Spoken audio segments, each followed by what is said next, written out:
explain to me what we have here, Lanny.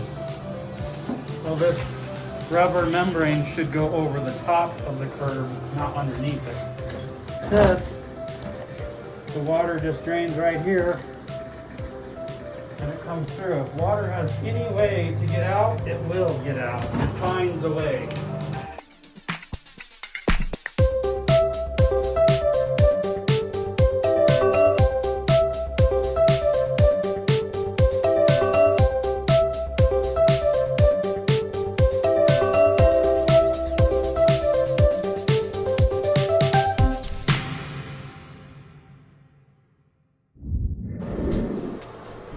So we're waterproofing over all our seams.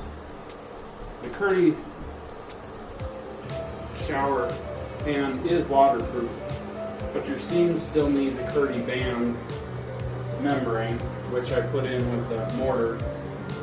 But just to doubly sure that nothing leaks on my seams, I double it over with Red Guard, which is a waterproofing agent that will also seal everything to make sure that our shower is impervious to water.